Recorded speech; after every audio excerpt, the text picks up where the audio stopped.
Long before Greek philosophers gazed at the cosmos, before the constellations were given Latin names, there was another civilization that looked up and mapped the heavens. That civilization was ancient Iran. Hidden in ancient texts, etched in stone, and whispered in the fire temples of Zoroastrian priests are clues to one of the oldest astronomical systems ever recorded. But why is this history so often forgotten? And what if the Iranians decoded the stars before the Greeks ever lifted their gaze? Iran's history of astronomy doesn't begin with telescopes or observatories. It begins with fire. In ancient Zoroastrianism, fire was sacred, not just as a source of light and warmth, but as a symbol of the divine order of the universe. The priests, called Magi, were more than religious leaders. They were astronomers, mathematicians, and philosophers. They believed the stars and planets were not gods, but signs. Messages from the Creator, embedded in the sky. The Magi carefully tracked the movement of celestial bodies. They observed the planets, the lunar cycles, and the rising of key stars, especially Sirius and Aldebaran, which held special meaning in Persian rituals. Some scholars believe the Magi used a star map system that predated the Greek constellations, aligning temples and altars with solstices, equinoxes, and planetary movements. The word magic itself may have originated from Magi, because their knowledge of the stars seemed supernatural to outsiders. Ancient texts such as the Bundahishn, a Zoroastrian cosmological book, describe in stunning detail the structure of the universe, the axis of the Earth, 7 sacred planets, and layers of the heavens. It speaks of Hapturing, the 7 constellations that guard the world, and of a cosmic mountain, Hara-Berzadi, from which the stars revolve. Though many star charts were lost during Arab conquests and the burning of Persian libraries, fragments remain, buried in old manuscripts and oral traditions. Many Persian sacred sites are aligned with the stars. The grand palaces of Persepolis were positioned to capture solstice light. The tomb of Cyrus the Great faces the sunrise of the Persian New Year, Nowruz, coinciding with the vernal equinox. These aren't coincidences. They suggest a deep astronomical understanding baked into Persian architecture, mirroring the stars. Here's the twist: many Greek astronomers, including Pythagoras and Plato, acknowledged the wisdom of the East. Pythagoras was said to have studied with the Magi in Persia. Some believe that the Greeks inherited celestial knowledge from the Persians, who themselves had inherited it from even older Mesopotamian civilizations. So, did the Greeks build upon an already ancient Iranian skywatching tradition? Zoroastrianism viewed time and space as sacred, structured, and predictable, much like the heavens themselves.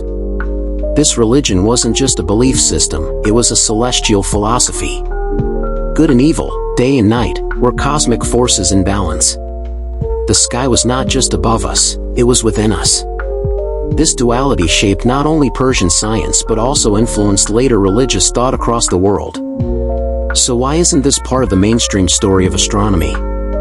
Much of Persian astronomical history was lost due to wars, conquests, and the rewriting of history by victors. When Alexander the Great burned Persepolis, he destroyed a library of ancient knowledge. Later Islamic rule absorbed Zoroastrian traditions, but many pre-Islamic records were erased. What remains are echoes and questions. Ancient Iran may have looked at the sky with different eyes, but perhaps they saw something we've forgotten. As we search the stars for meaning, maybe the answers were written long ago, in fire, stone, and memory. The Persians didn't just observe the heavens. They lived by them. Fade into black screen with stars slowly forming the Persian word for light. Many historians lump ancient Persian astronomy with Babylonian science, but that's an oversimplification. While it's true the Persians inherited some knowledge from Mesopotamia, they refined it through a spiritual lens, where celestial bodies were not just points of data, but divine symbols within a moral universe. Visuals. Comparison of Babylonian clay tablets and Zoroastrian cosmological diagrams. Animations of the Babylonian zodiac versus Iranian hectoring constellations. One of the greatest tragedies in ancient science was the destruction of Persian libraries, like the fabled library of Persepolis and the fire temples of Ctesiphon. These libraries likely held astronomical charts, cosmological texts, and sky observations that we may never recover. Visuals. Artistic rendering of ancient Persian libraries filled with scrolls. Flames consuming ancient texts during Greek or Arab conquests. In Persian mythology, the stars had personalities. Tales of heroes, demons, and dragons were written into the constellations, centuries before Greco-Roman zodiac signs. The Shahnameh, Iran's national epic, even contains coded references to constellations and cosmic cycles. Visuals. Illustrations of mythical creatures in the stars, like Simurgh, Rostam. Ancient Persian-style zodiac wheel. Fire temples weren't just spiritual centers, they were also celestial observatories. Architects aligned their open roofs and sacred fires with solstices, equinoxes, and planetary risings. The fire was eternal, just like the stars. Visuals. Time-lapse of stars rotating above ruins of fire temples. Overlay diagrams showing alignments with celestial events. Long before the Greeks assigned planetary gods, the Persians already venerated 7 wandering stars, what we now call the classical planets. Each one had symbolic meaning, tied to good or evil, fate or rebirth. Visuals. Animated illustrations of each planet with ancient symbols. Temple carvings and planetary diagrams from Avesta texts. Persian astronomers didn't just map the sky, they structured daily life around it.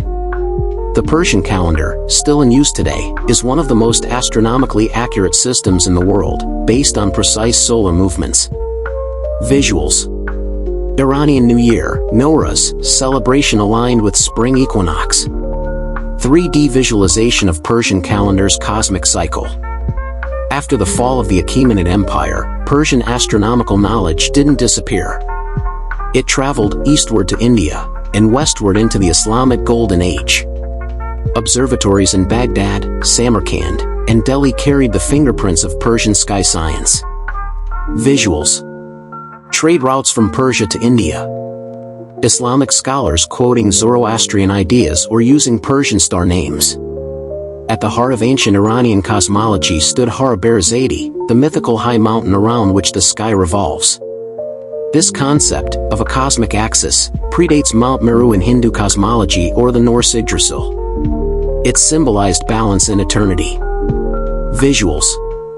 3D animation of a mountain with the heavens circling it. Parallels to similar world mountain myths around the world. Could ancient star maps of Persia still be waiting to be found? Remote regions in Iran, like Lorestan, Yazd, or Kerman, may still hold rock carvings, cave paintings, or temple alignments we've yet to decode. Visuals. Explorers scanning ancient ruins with LiDAR. Untranslated inscriptions and satellite images of desert anomalies. Modern science seeks answers in cold data. But ancient Persians asked deeper questions about the soul of the universe, the balance of light and dark, and the moral order of the stars. Perhaps it's time we looked back, not just to learn, but to remember. Visuals. Modern observatories blending into ancient sites. Persian poetry overlaying astronomical visuals. We've traveled from fire temples to forgotten scrolls, from constellations of heroes to planetary alignments. The sky above Iran was never just sky, it was scripture. A living map of the divine. And maybe, they really did decode the heavens, before the Greeks, and long before us. What do you think? Did ancient Iranians decode the heavens before the Greeks? Drop your thoughts in the comments, like this video, and subscribe to Lost Realms Archive for more journeys into forgotten civilizations.